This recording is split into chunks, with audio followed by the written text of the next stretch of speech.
Hi everyone, Assalamualaikum. Welcome to another episode of Halal Savvy. Alhamdulillah, we have been doing this for about 8 episodes now. I think 8, maybe 7. I think this is the 7th episode. Today we have Ustazah Shamim who will be joining us, and we'll be talking about the rather complicated situation right now where we have a product in the market called Impossible Pork. I'm sure many of you guys are familiar with this product as well. And I'm gonna just bring Ustazah Shamim here first, and then we are going to a little conversation about this product and what's the guidelines for us to approach it. Assalamualaikum Ustazah. Waalaikumsalam. Hello. Hi, I'm so excited to talk about this. all the controversial things are so exciting. That's like all the controversial you call me, But it's always a pleasure to talk to you. MashaAllah. I'm really looking forward. MashaAllah. Alhamdulillah. Yay. Thank you for having me here. To talk to me. Because not many people want to talk to me about this publicly because it's pretty touchy. But I think with a lot of confusion that is available, there's a lot of confusion in the market, and a lot of I would say confusion, and also a lot of things that's happening in the market. I would say if you just backtrack our conversations about halal maybe 5 to 10 years ago, the market, the things that are available, the food that's available in the market is not as complicated as it is today. Right, so and because of the availability of the food options that's available in the market, then there needs to be talk about this lah. Because I don't think it's easy for us to draw the line like here, this is halal, this is haram anymore. But I think it is about the overall guidance of us as Muslims and how we should manage this lah. Okay, I'm reading your comments. Hi dear, please don't use filter. No, I still have very. I will still use filter because I'm still very I need a lot of work in my self-esteem. I'm not like Ustazah Shamim. Ustazah Shamim no filter. I cannot use filter, right? Because I'm here, that's why. Never mind lah, it's okay lah. You look very beautiful lah, Ju, MashaAllah. I still have self-esteem issues with regards to how I look. So until I'm done dealing with that, filter it is. Okay, good. So let's talk about Impossible Pork. If you guys have any questions, please hit the button, the question mark button. Just gonna ask there. I might cover it, but overall today we're gonna ask Ustazah not whether Impossible Pork is halal or not, but more about what is the guideline for us to approach it. How should we approach this as Muslims? You know, when I was writing the content for today's episode, right, I was like, maybe I should do a spin-off called How to Be Muslim, because essentially that is macam the approach. I would say the more in-depth I go into reading about halal, the more I feel that it's not about the line or the definition of what is halal or haram, but it's more of what is the recommended approach and how should we view things in an Islamic worldview. Because the product might be the same, but where you come from, how you view it determines whether or not you're going to engage in the said activity or in the consumption of certain products. Okay? So before we begin, Ustazah, maybe you want to give a intro onto like the topic today and what you feel about it. Okay, today's topic is about I think it's written the Impossible Pork. Actually, Jums called me and she was telling me about this, and I honestly told her I didn't bother that much. I heard people talking about this. I heard here and there, but I didn't even bother. I didn't bother to actually look into it because I wasn't interested to try lah. So but when she talked to me, I realized that there's so many things to talk about, and that's why I think today's topic is very important. We go in depth, why now is there in the market, like, you know, whether we can do it, or you know, whether it's the same as other things. You know, there are a lot of things that we can talk about. I think, Jums, you did a poll. I did many polls that you sent me, right? It was very interesting, mashallah. And I think it's good lah today that we talk about it, be very open and understand basically, I mean, I don't have any fatwa. I'm not from a fatwa committee, so please don't take this is fatwa from Ustazah Shamim, fatwa from Jooms or what. No, we are just talking. We are just sharing our thoughts about what's happening lah, Discussing. inshallah. Discussing, yes, very Hmm. true. Yeah. Yeah. Alright, let's go. So the Bismillah. thing, Ustazah, Bismillah. Mhm. The first thing I mentioned, okay, let's talk about the beginning when I first asked the question, what do you guys think? Actually, there were people who were offended that I even asked the question, you know, because I'm putting the word pork and halal in the same sentence. So a lot other people who were offended just by me asking it. So is it tak beradab if I were to ask these questions in the first place? Okay. I don't Or think it's is tak asking beradab. is fine? Yes, it's there. It's already there. The word is there. And I think you are just saying out what is in the minds of some Muslims actually. You know, so it's a question that is being asked whether is it okay or not, is it halal, is it whether you want to eat. So I think you are just highlighting it, or you just saying it out for them. You are the voices for them. So I don't think it's beradab. It is an issue that we need to talk about whether we can consume it or not. So it's okay for you to actually put is it halal to consume impossible pork. Like the word halal and pork come together, they need to understand lah what is impossible pork. Yes, Ustazah Syariati said that. Okay. Yes, asking is not wrong. Okay, That's so true. I should not be afraid of these people, Okay, Yeah, before don't be I afraid. Don't begin, be afraid. I'm gonna just define again what is impossible pork. Okay, and I'm gonna talk about why this product exists in the first place. Because most of the concerns are about how this product is misleading. Because if it's not pork, then why do you call it pork, right? Why can't you just call it like a vegan substitute? Why can't you just call it a plant meat? I don't know, a plant patty. Yeah. So I'll just I'll repeat what I mentioned in IG stories. And the reason for the existence of Impossible is actually a brand.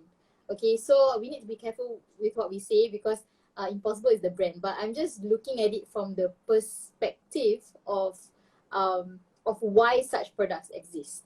Okay, so and there are companies before Impossible. So there's Corn, QUORN. There's also there are others before them lah. It's just that somehow I would say Impossible is the leading because I've tried all of not pork. I tried the meats, the Impossible chicken. I tried the corn chicken base. So and it's Sedap tak? halal certified for those. Sedap.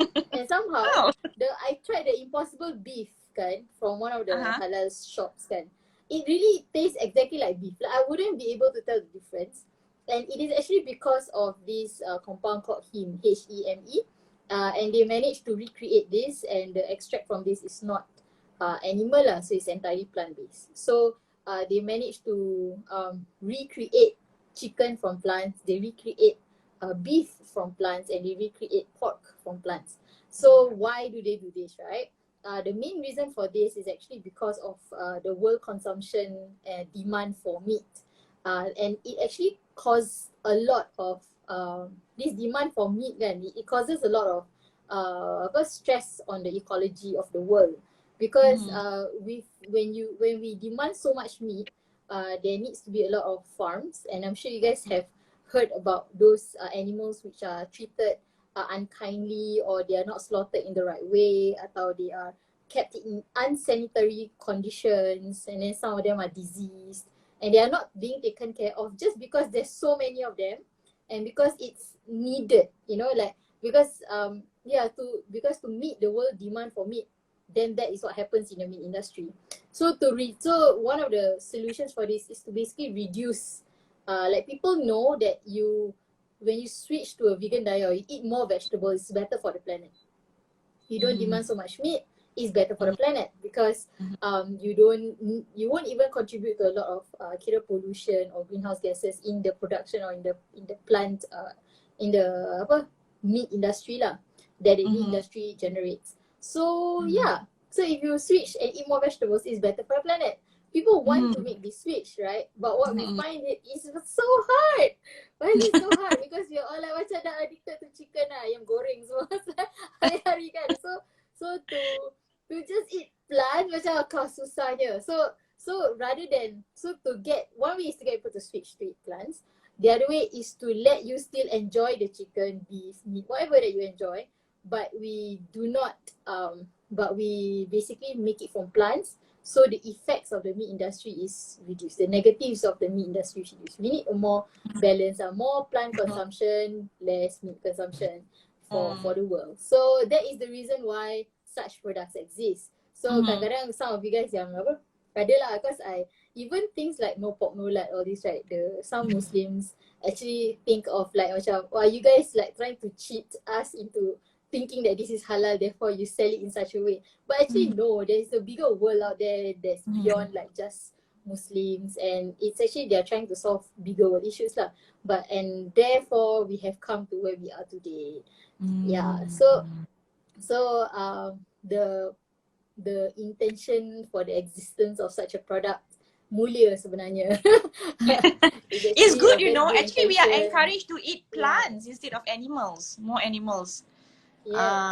Yes. Even in Islam, there's an encouragement lah for us to eat more plants. So I think like what you said, like it's for a noble cause ah.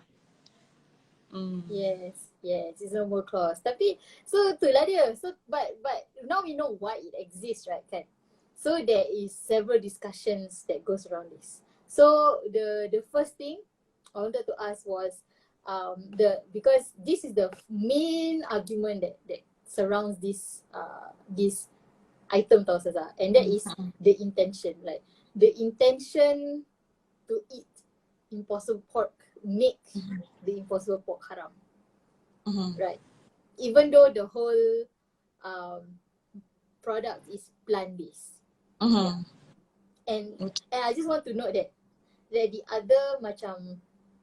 other meats, right, which are plant based, right, are halal certified. It's just that bila dia dah macam tweak sikit dah jadi pork, nanti dah terus tak halal. And they talk about niat. Yeah. So how far does niat determine that the food is haram? Okay, we know that niat is like basically the most important thing in everything you do. Even if you pray from the start till the end, everything is right. You rukuk properly, you sujud properly, but your niat is wrong. Your intention is wrong. You wanted to pray asar, but actually you niat zuhur, for example. The whole solat is nullified, you know. The whole solat is not valid, even though it's actually a solat, it's a prayers. You know, it's like say you fast the whole day, but your intention is wrong. The whole thing is gone. You go to Hajj, but your intention is wrong. The whole thing is gone. We know that intention, whatever we do is so dependent on our intention. And that is why, basically, if you look at all the books, they will only start with the bab of, you know, the first chapter is the chapter of intention. Correct or not? So, innamal a'malu binniyat wa innamal likulli imri'in ma nawa. Rasulullah SAW says that everything is dependent on the niyat, on the intention. So, basically, eating, when it comes to eating, people see it as, it's just eating what? It's not solat, it's not fasting. But eating itself is an ibadah. Okay, eating itself is an ibadah. I mean, the Prophet ﷺ says that there is no vessel that a human being fills in worse than a stomach. Correct, you know, whatever we want to eat, we just fill in. Whatever we want, Singapore is a food paradise. So, it's actually an ibadah. What you put in your stomach is actually an ibadah. So the intention of why you eat, you know, do you know the concept of halalan thayyiban? We are always focused on halal. The food is halal. Thayyiban. Allah told us to eat food that is halal and thayyiban, which is good, come from a sustainable source. Like for example, the food can be halal, but if you steal the money or you cheat at your workplace, the money that you earn and then you buy the food for your family, the food is halal, the chicken is halal. But when you consume it, it becomes not really thayyiban, it becomes not really halal. Why? Because you're consuming from money that you get from a dishonest act, for example. You get what I mean? So it's another level. It's just the ingredients of the food, it's not just how the food is prepared, it's basically how you obtain the food. It's whether it's like for example you get from endangered animal, shark fin you in an inhumane way. You get it from an inhumane way. Halal, but it's not thayyiban. So when you talk about that, intention is extremely important. It should be the first thing. Even before you talk about the food, you should talk about your intention. You can eat as much as you want. The food is halal, but your intention, if you eat too much, that's not tayyiban also. So this is something that we need to ask when you talk about impossible meat. I mean, you talk about how, why this thing like mock meat appear. Mock meat is there for a very long time. Okay, and this impossible meat, like you make it like one level up, it really tastes like the meat. Mock meat, like sometimes you use tofu, you still can see the difference. You can still taste the difference, but this one you really can feel. So I want to ask you, just now you ate the beef and you say it really tastes like beef. So if let's say you eat the pork, okay, can you differentiate a real one? If I give you a real one and not a real one, can you differentiate it? You can't. No. So it's like, I you like know, this. sometimes, you know, rendang we use beef, right? Usually, right? But sometimes most of the time I use mutton, you know. So when I use mutton and rendang, some people can't really taste unless you really know how it really feels. So you even the beef and mutton, there's very subtle difference, and for laymen we are like makan je lah, is daging, you know. So how can we actually see? So if it's really in front of you, like you don't even know if, let's say, if I give you something else and tell you it's just eat, you can't even differentiate because the taste is there. The taste is the same. So the intention is, why are you eating it? Is it a necessity to eat it? Is it like as if I don't know, Jooms, because I think that will come to the question of desire. Nobody will say I'm eating impossible pork or I'm eating pork, mock pot or something because I need to eat it. Because it's actually, I'm curious. I just want to taste. Yeah, it's just desire, it's just nafsu. And definitely lah, of course, we shouldn't follow our nafsu, our desires. If it's haram, if it's impermissible, then whatever that is around it, whatever that leads to it will be also impermissible lah. You get what I mean? Because the taste is the same. It gives you a taste of the impermissible meat. It gives you the taste. So you know the taste now. You know, so it's I feel like whatever Allah has make it impermissible, we shouldn't even go near it. Alright? And I just want to have a taste. It's not that, but it's that. You know? I don't know. Okay. I have one question. Okay, yes. Somebody asked me this about exactly like what you mentioned here. So they check out, what if I just want to eat it so that for educational purposes, like I want to learn what pork tastes like, so that if someone were to accidentally feed me pork, I know, okay, this is pork, I should stop eating it. Yeah, so then does it make it haram for me to try just because I want to learn how pork tastes like? Just I want to learn how pork tastes like. Okay, let me ask you a question to your question. If I want to know what is zina and all that, what is adultery, can I watch pornography? I'm not doing it, what? I'm just watching. Okay, just watching. There is... Okay, kejap. Ustazah, can you repeat tadi you went silent? Dia punya... Oh, okay. So, like say, I come an Ustazah, I want to tell people about zina, alright? About adultery is wrong. Can I watch pornography to really learn what is pornography, what is porn, and what is that? Can I watch it? Does it make it halal for me to watch? In fact, there's a lot of question about husband and wife. They want to watch pornography because they say that it helps them. But does it make it permissible for them to watch? You get what I mean? So, I do not know. It's you don't have to do something haram to feel the haramness, to tell people about the haramness. As a slave, you say iyyaka na'budu. You say we enslave ourselves to you. And the word na'budu comes from the word ibadah. Ibadah means we believe that Allah has made it haram for a certain reason. We don't have to taste it or feel it to tell people. It's enough for Allah to say so and we follow Him. That's what you call ibadah. So we don't have to come up with reason, this is why, or taste what haram tastes like to tell people. After all, you and I, we are human beings. Correct?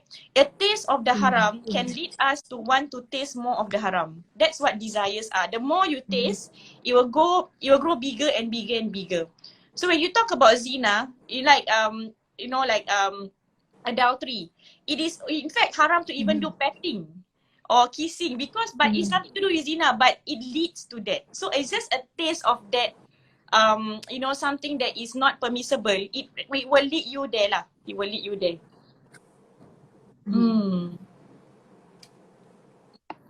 So here you have Okay. also Ustazah Syariati. So Okay. yeah. Okay, let me look at the questions. Tadi somebody asked, does it taste like it, look like it, kan?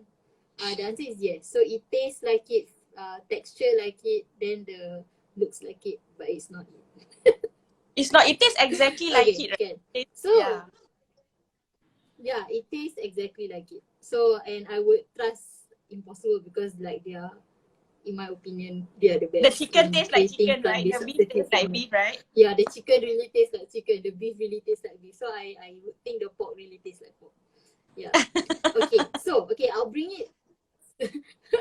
Okay. So I would bring it. I want to bring the conversation one step next. Okay. So just now we covered like why it is haram. So it's because a little bit of the haram will lead to more haram, right? So and Ustazah has already quoted the references because I kena when I shared this kan I kena hit left right center like, oh, where's the hadith for this? Like, okay, I call Ustazah you. I call Ustazah to cook for you. I'm not gonna cook for you. I said like salah. Then okay, so I'll bring it one step forward. So if you say that just a little bit of it is not allowed because it leads to more haram, kan? Has it got to do with the pork itself? What if I do not name it as Impossible Pork? Like, I just sell it as like this product. I just sell it as just maybe vegan patty. But it tastes like pork lah. Do you know that it tastes like pork? Maybe my slogan kat bawah tu I said, my slogan kat bawah tu I cakap taste like the real thing, taste like pork. But the product is kira macam Impossible. It's just I sell it as vegan patty lah, you know. You sell it as vegan patty, but it tastes like pork lah. The taste. I think there were many years back keropok, you know. Where it's coming from is the naming conventions. The naming of the food, right?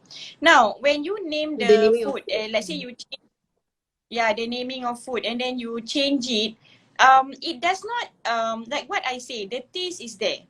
You have to put it below that it tastes like pork, alright? So it's whether you name it, whatever you name it, A, B, or C, if the taste is there.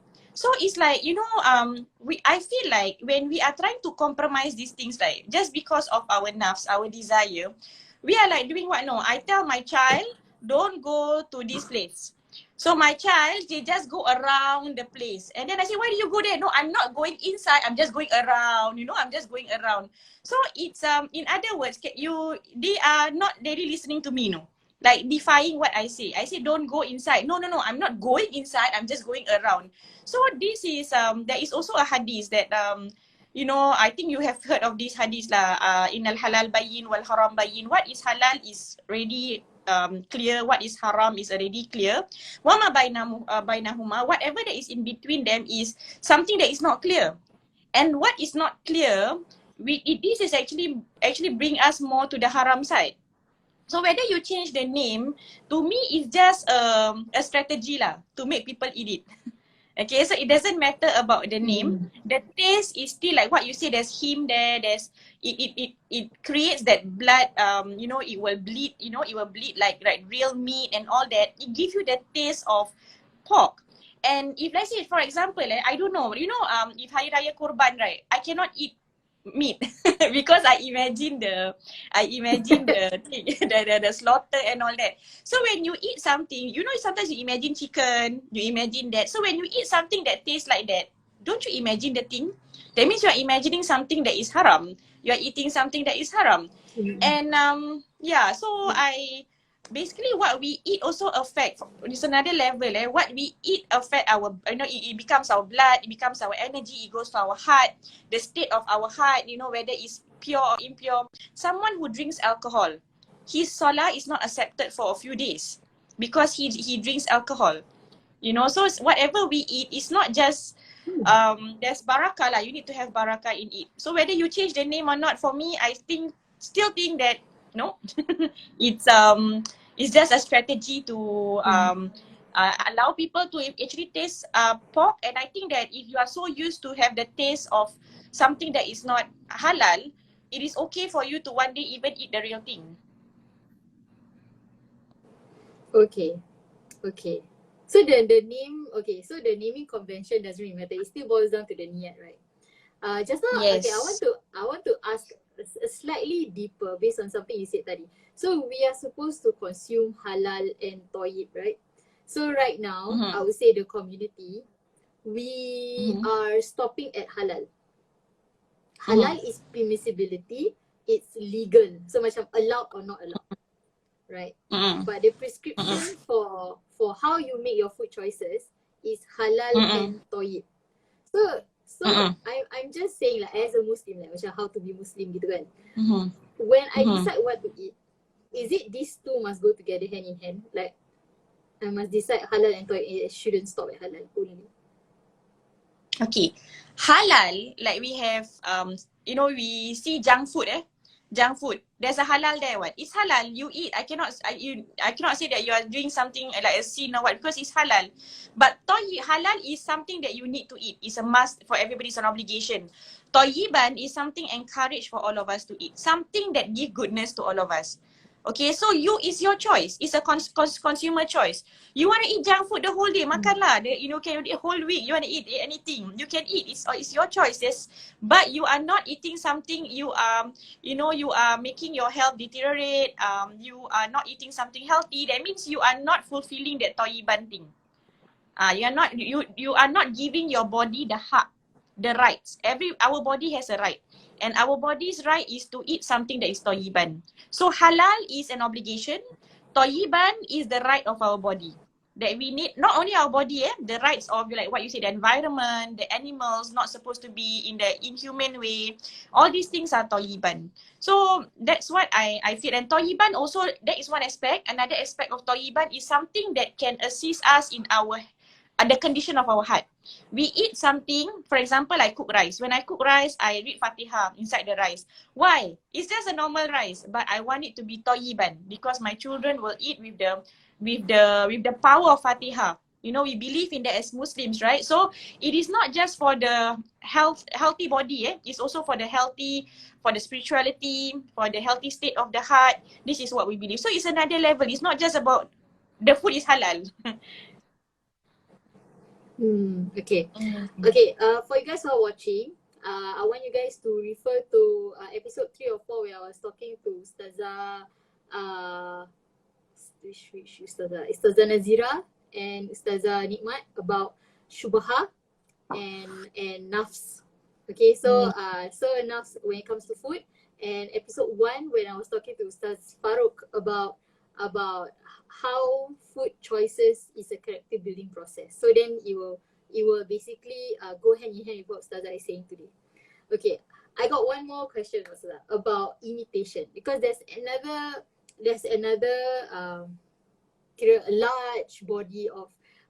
a large number of people who responded to my DMs.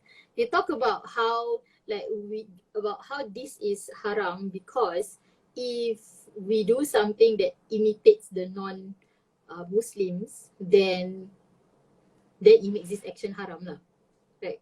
Is that a macam a correct way to approach this, or I don't know, or is it like applied wrongly? Because a lot of I've seen before macam correct hadith dia correct, the what you learn from the hadith is correct, tapi applied salah. Okay.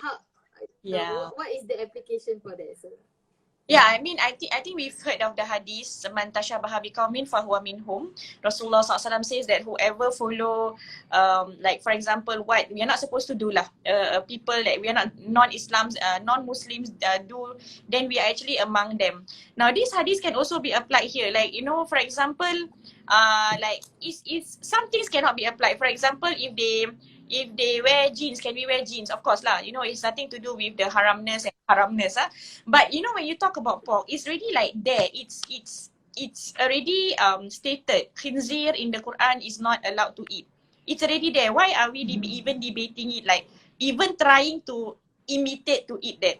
Like trying to pretend to eat that, or you know, trying to. Why do we do that? Like, for if my child were to do that, no, me, I never do what you do, but I just go around. I feel like you are not respecting me, because when I say this, you should keep yourself away from that. So when Allah tell us to do something and we are just trying to negotiate, compromise, I'm not really doing that. I'm just eating something like that.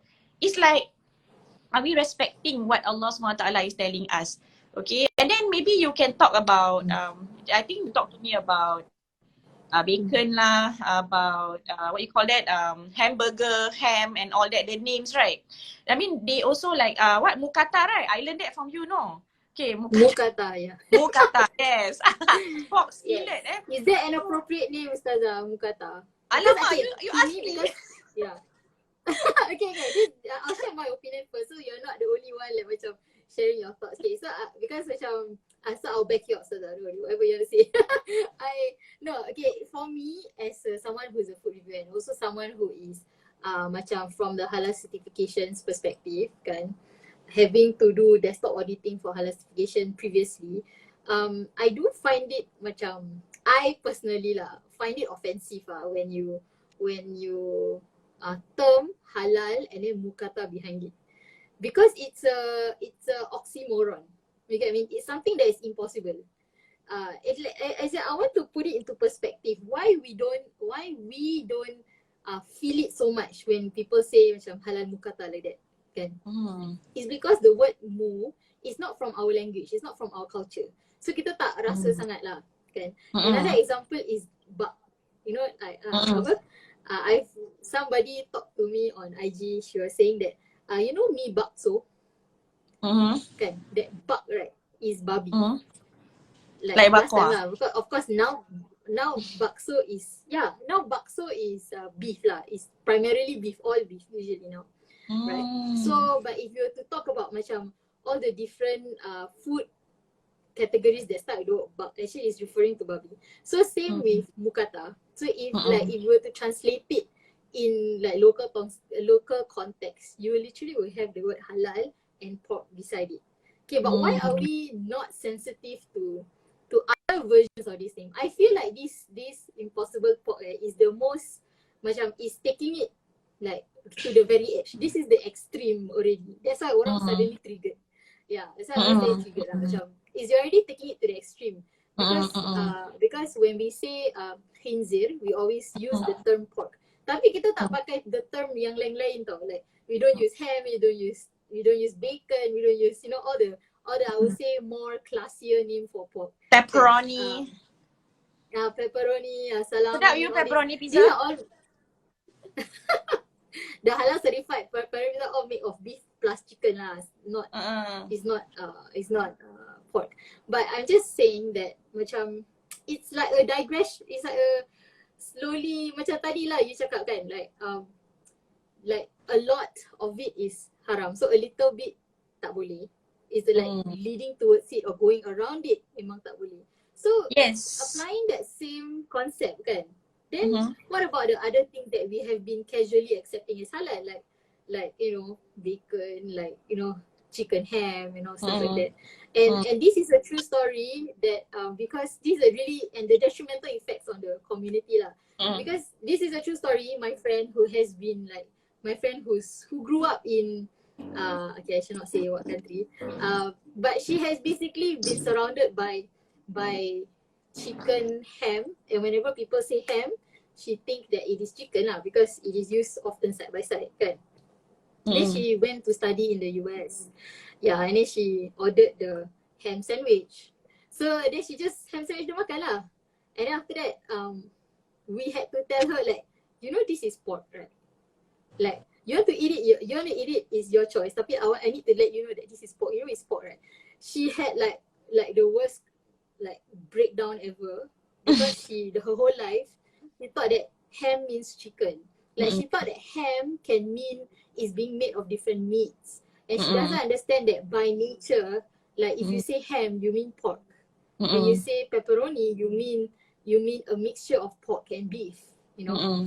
So like, have we as a community macam digress to that age sampai sekarang baru kita make reacting to it? Tapi macam previously, what about the other like little digressions which we are not like reacting to it, where like should, I don't know, what is your opinion on this? Like, should we also not accept turkey bacon to be named turkey, because I think it's disrespectful to the turkey. I mean, if I'm a turkey, you call me turkey, don't call me turkey bacon, you know. Okay, that's good. I understand where you're coming from, and the thing is that I think this is a very good topic. Before I address that, this is a very good. I mean, down the impossible pork comes out there. A lot of us are aware. Some of us, if you feel like, I was not aware last time of pepperoni tau. I thought pepperoni to pepperoni lah, you know, that kind of thing. It's just a name for that round things and all that. I don't really go in, oh, pepperoni is actually a mix of what? I don't do that. So then I realized, oh, actually pepperoni is a mix of, you know, it means, it has something to do with pork. Hamburger, for example. You order a hamburger from McDonald's, nobody's going to think about pork. People think it's a hamburger, you know. So we live like what your friend, we live in such we are so used to this term. If we go to another country and we can order a hamburger, it doesn't occur to us. Like what I say, it goes back to the consumer lah. You need to understand where you are, how the term is being used, and it's your responsibility to find out what kind of meat are you eating, even though the name is like that.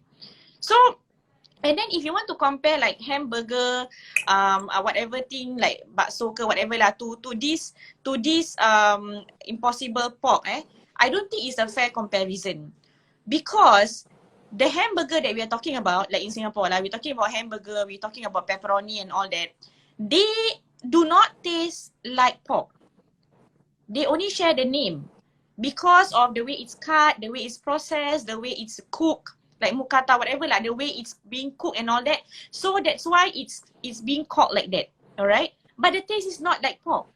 Alright, like I've eaten hamburger lah, I've eaten pepperoni. I don't know how pork tastes like, but it tastes like that, you know, the pepperoni and all that tastes normal lah, tastes like how we taste. So it doesn't taste weird.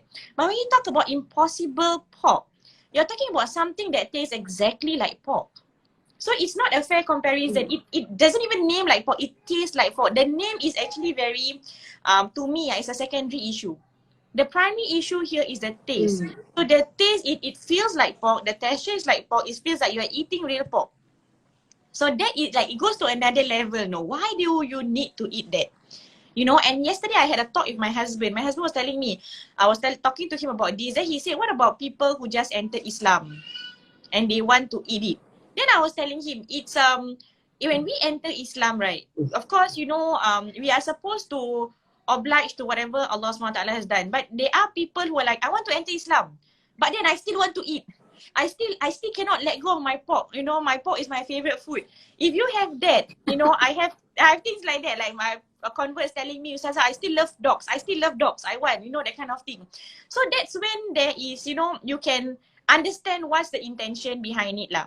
Okay, but I feel like what one convert in US, a professor, mathematician, what's his name, subhanallah, Jeffrey Lang, he said this, that the Quran is actually 3% only about rulings. 97% is about adab, about ethics, about your communication with God, about stories of the past. And then you have to focus on this 97%. So the same thing about this impossible burger dah pergi kat Swensen. Now Swensen got chicken ice cream, you know.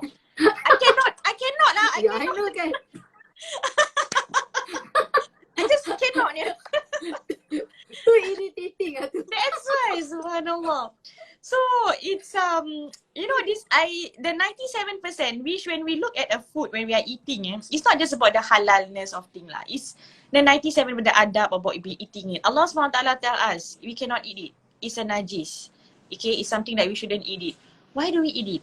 And why do we, you know, like why do we actually you know, like celebrate something or eat something, you know, that Allah says is not supposed to be eaten? So that's really like, you know, to me lah, if you really have no purpose of eating it, unless that's the only thing available and you will die if you don't eat, then that becomes halal for you. Even the real pork becomes halal for you.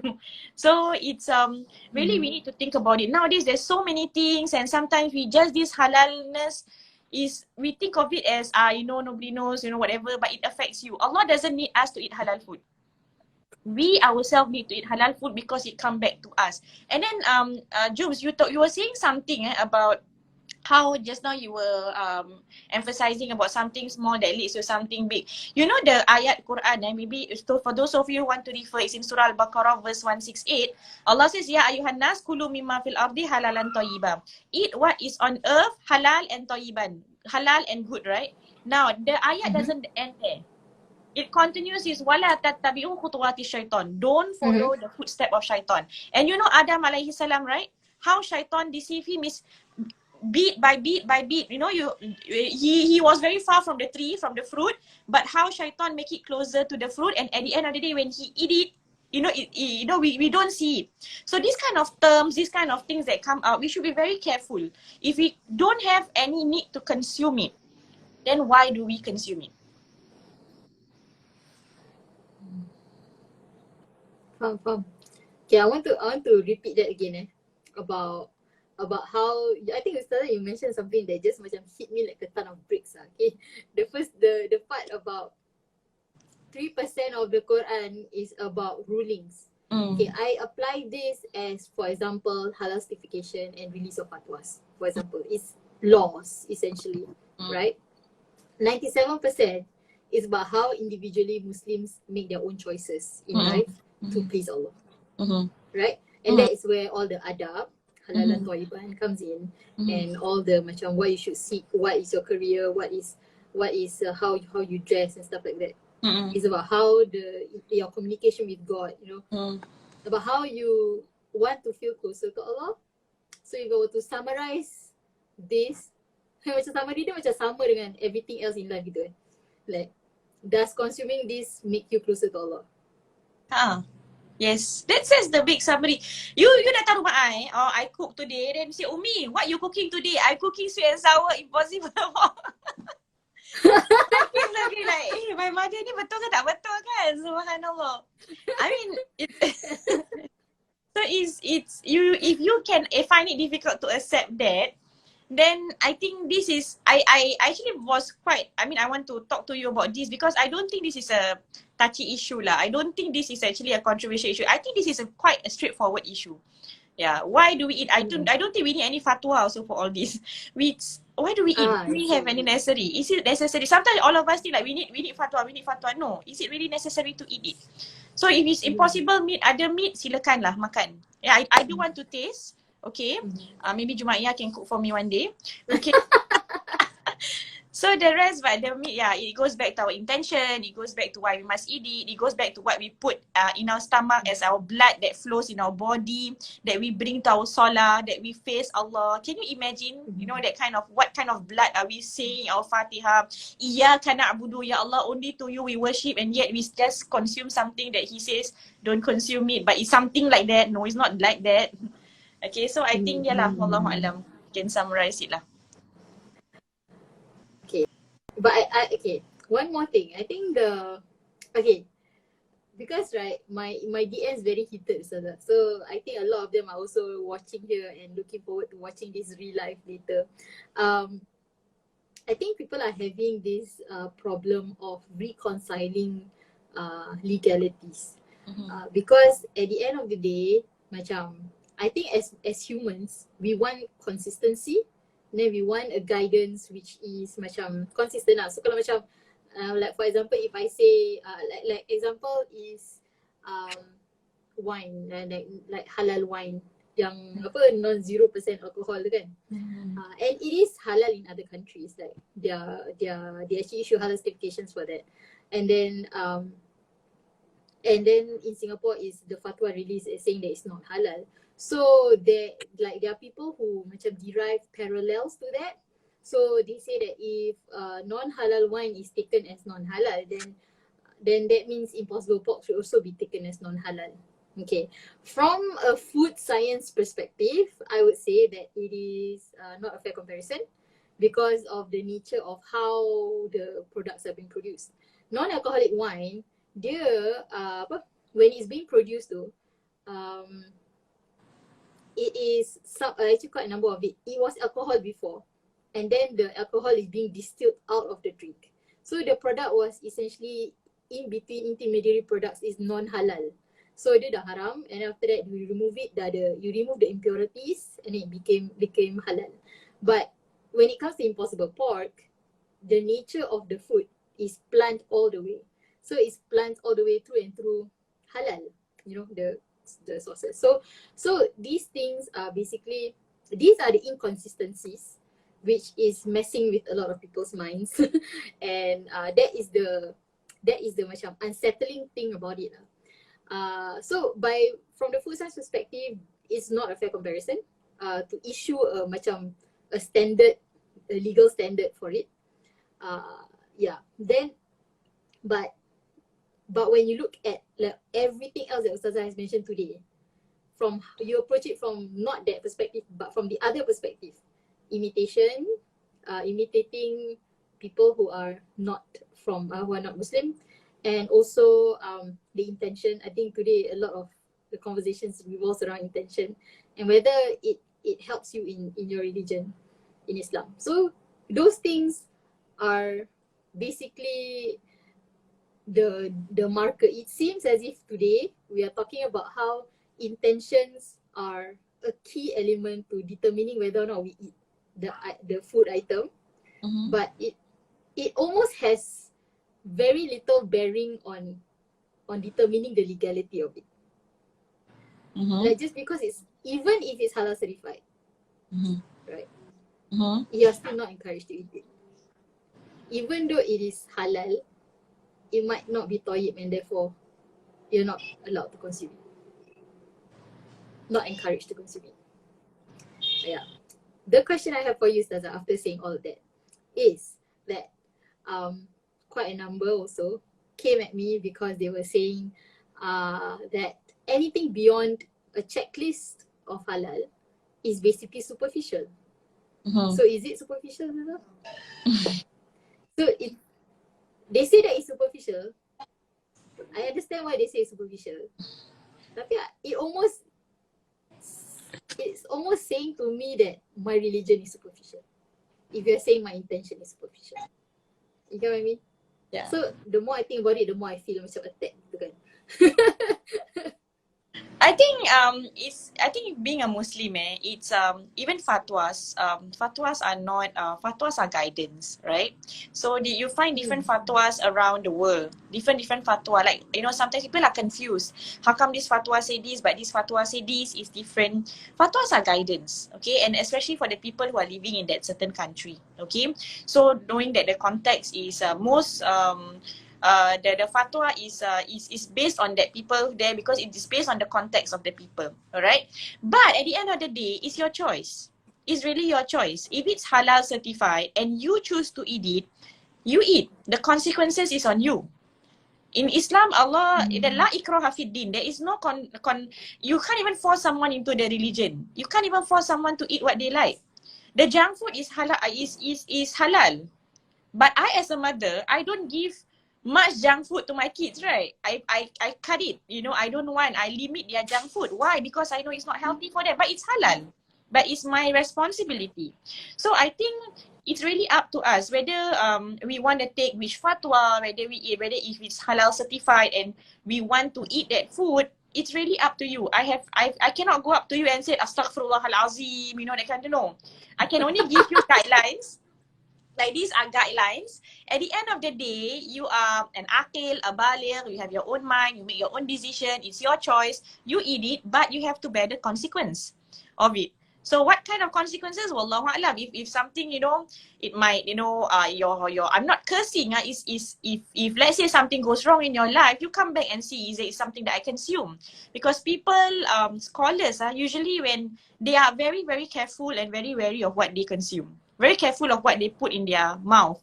And I personally feel that we should also be very careful of what we eat, right? So now when we talk about desires, there's so many things.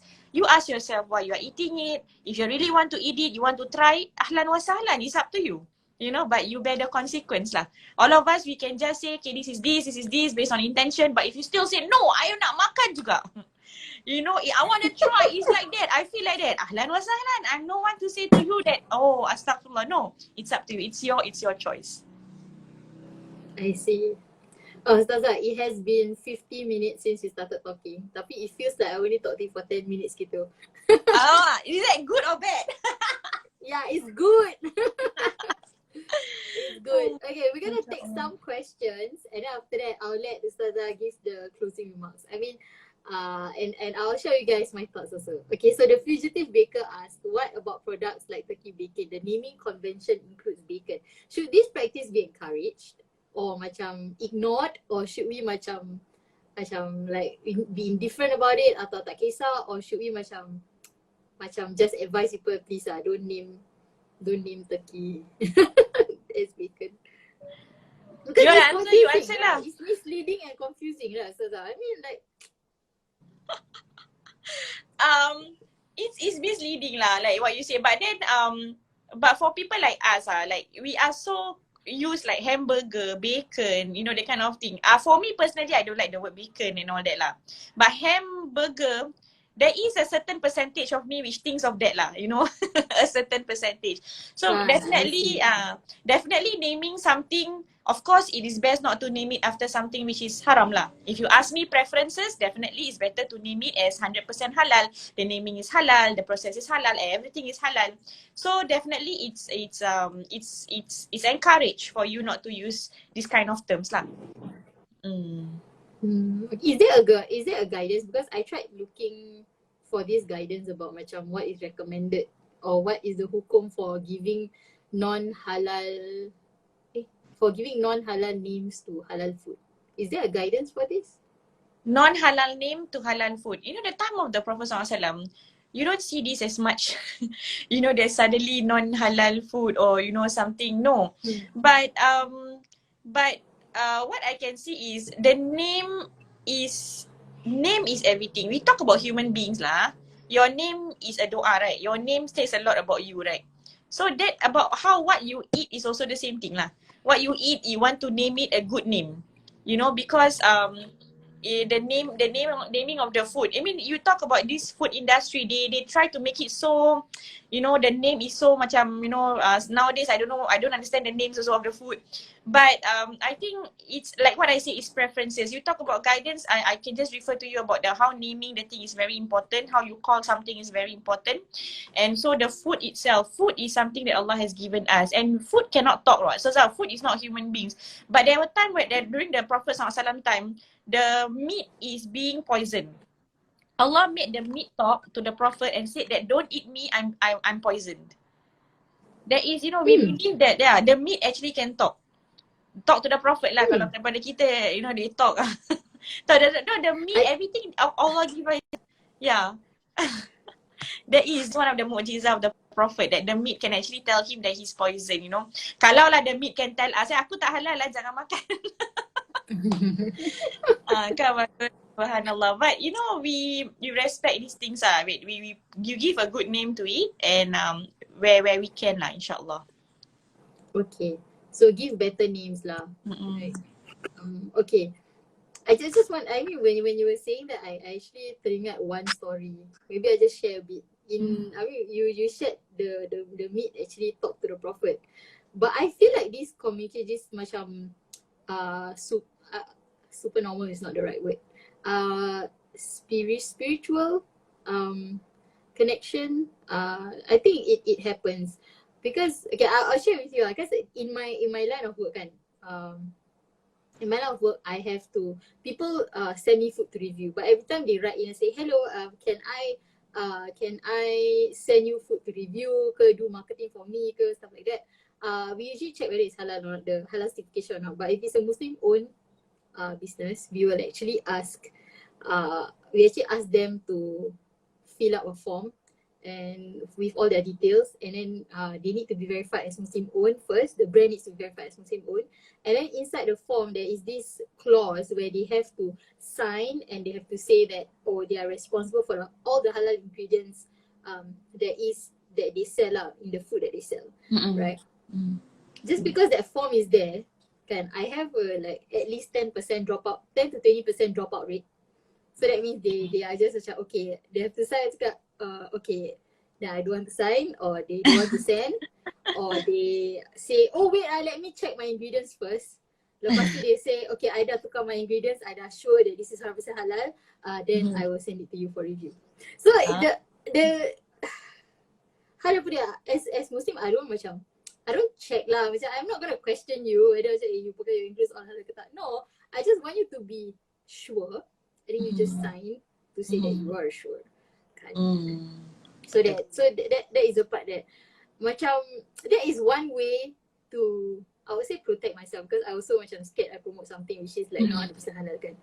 Yeah, but that is one way for us to make iktibar on this situation. There's also another story yang macam when I was in I was doing halal certification lah. No, not yet. This one I already start halal food kan. So there was this business that wanted us to promote them. Tapi it's not a home base lah, it's a restaurant.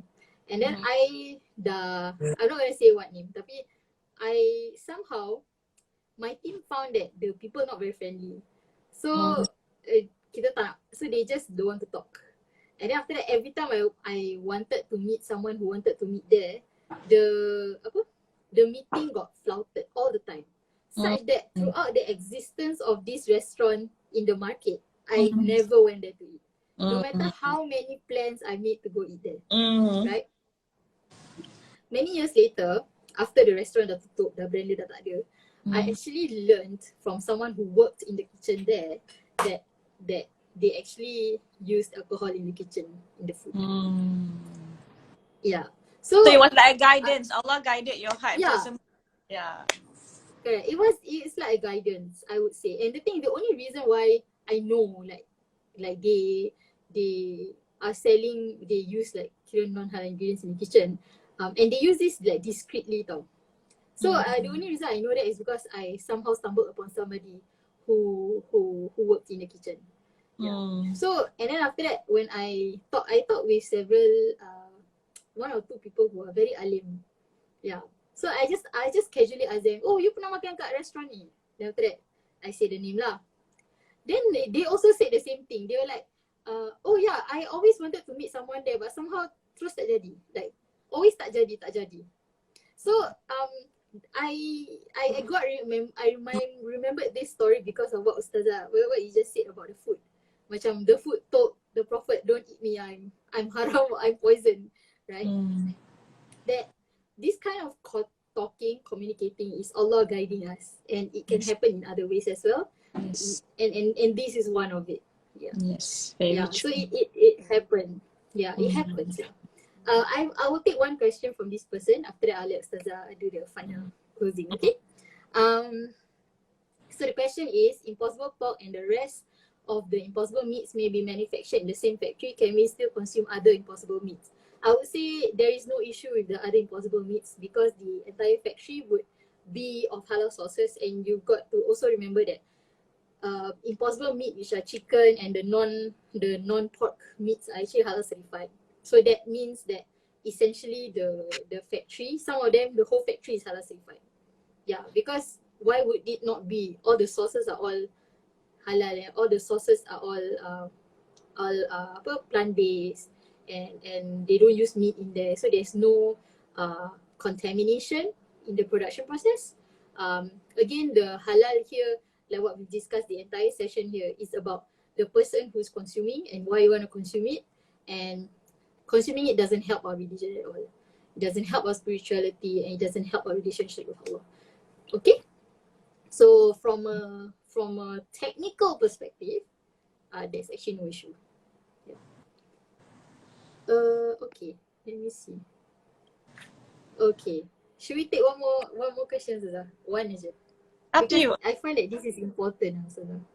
There's this person, Jumiati Naim. How about in cooking, like substitute alcohol for liquor or wine, but to get the same taste as non-halal? Does it make halal? Does it make it halal? Like sushi rice, for example. Yeah, because tadi kan you mentioned it tastes like pork. If when it comes to Impossible Pork, it tastes like pork, feels like pork. Then therefore it's haram lah. But let's apply that to other foods like sushi rice, where you have to use to get the sushi flavor, you actually use mirin or you use rice wine to make it like really nice. So when you substitute to achieve the same taste, does it constitute also mimicking haram? When you substitute, This Jules, is the last question, promise. it's not really alcohol, right? It's other things, right? Yeah, it's other things. Yeah, because I've read it that you can substitute this with this. So substitute means it's a different thing though. It's a different thing at all. It's really a different thing. So when you substitute with something else, like a substitute teacher, the teacher is different from this teacher. It's a different thing at all, totally. But when you mock something like this one, you are making it exactly like that. So again, I don't think it's a fair comparison lah. Because alcohol and all that, you just want to get that kind of taste, so you do something else to get that kind of taste. It's okay, alright? Because you are not using because that the taste is not the taste of. Yeah, the taste is just a substitute. Tapi kalau you do it exactly 100%, you want purposefully, you want it to be like exactly like that and make it that way, the pork, that's why I say this two is not really a fair comparison. Okay. Wallahu a'lam. Wow. Allahu a'lam. Wow, Ustazah, I feel like you also you've mentioned things which are not fair comparisons. I also mentioned a few things which are not fair comparisons. Yeah, we need to compare. Yeah, sometimes we think like it's the same, but there are other things. Yeah. Yeah. There are like other things. So, okay, so it's, how do I put it? I would say if you want to consider something as halal or not for your own consumption, you want to decide for it, it is a case by case basis. And you've got to consider the attributes of a person as a whole. Right, a person pula, where the food item or anything as a whole, the attributes of it as a whole. So when we talk about non-alcoholic wine, we talk about the process, the raw ingredients, the intentions for it, everything. So we apply those same 5, 6, 7, 10 rules, however rules that you want to judge a particular food item. You apply it also on any other food item, and you realize that even though they are different on certain things, they might pass on certain things, they also might fail on certain things. And you need to look at everything of that product as a whole. Okay, so it's not about naming conventions, and naming conventions is like secondary, but it's again the attributes of the product as a whole. Because when I talk about halal mukata or I talk about hamburgers, even though the name bears products which contain food, I think that contain pork, you need to look at the whole product as a whole, Yeah. So, and even though certain fatwas have been released about mimicking people from different faiths, it doesn't mean that can be applied to like automatically just like that. Without studying the product as a whole. It's not as simple and it's not as clear cut. Right? Yes. So, but ultimately if you want like an overall guidance, it's again about your relationship with Allah, because that's what being Muslim is about. Very beautifully concluded. Yes. Is there any last things you want us to remember, Ustazah, for all the foodies who are paying attention? For the foodies, I'm also a foodie lah, but not as foodie as Jumaiyah. What you can say, I think Jums, you have already summarized it very well. At the end of the day, it's an ibadah. So when you eat it, you ask yourself, is it just because you want to eat it because of desire, or you want to eat it because as a slave to Allah, you are eating it because you are eating to just get the energy to live and all that. So that's why, can you imagine, you say Allahumma barik lana, oh Allah, bring barakah to what we're eating. Fima razaqtana, of what you've given us, right? Wakina adabanar, and stay us from away from the hellfire. You want to say Allahumma give the barakah. So when you want Allah to give the barakah to your food, you read that dua, you remember that ask yourself, if you're going to eat something which is shubha, is it going to really bring barakah to your life? Because it's going to affect everything, your whole life. What you eat is very important. You are what you eat. Okay? Thank you very much, Jums, for having me here. I'm very happy. Every time Thank you, Ustazah, for MashaAllah. Alhamdulillah. Thank you very yes, much. MashaAllah. all the topic also inshallah very very controversial. I just wanna like, I don't know, I'm just getting a lot of macam ilham right now based on everything that we just discussed. And again, with Ustazah, when you concluded it again, it is about us as consumers, whether we choose to eat it or not. And it's not about whether this should be halal or not. There is a difference, and that is a very important difference. Because as consumers, we decide for ourselves apa kita nak makan, kan? But yeah, so we're not talking about the lawmakers. We're not talking about the people who decide whether this. We're not deciding for others. Yes, If that's you're very deciding true. this for others, yeah, right? Because if you're a lawmaker, if you are deciding this for others, then you are basically saying this should be halal or this should be haram or this should be this way and this should not be that way, right? But if we are deciding for ourselves, then the conversation becomes different because it doesn't matter whether this should be halal certified or this should be halal or not. Right? It does not matter because when we look at the higher purpose and our relationship with Allah, then as consumers, we are deciding it from that perspective. Yes, very true. Okay. Yeah. Thank you so much, Ustazah. Thank you too, I hope to have you Jums. again, inshallah. MashaAllah. Thank And you very everyone, much. if you guys want to, yes, thank you so much, Ustazah. Everyone else, if you guys want to support this content, if you love the kind of content that we are bringing to you about education on halal matters, please support us at ko-fi.com. So that's ko-fi.com/halal savvy. Where you guys can make contributions to this content so that we can keep going with this content, because if you realize, if I'm not promoting food, I actually make no income. Yeah, so and the contributions also pays our content creators, our writers, and also our invited guests who have provided us with their invaluable knowledge, just like Ustazah today. Thank you so much, Ustazah. We'll Thank see you, in the Jums. next Thank you, everyone. All right. just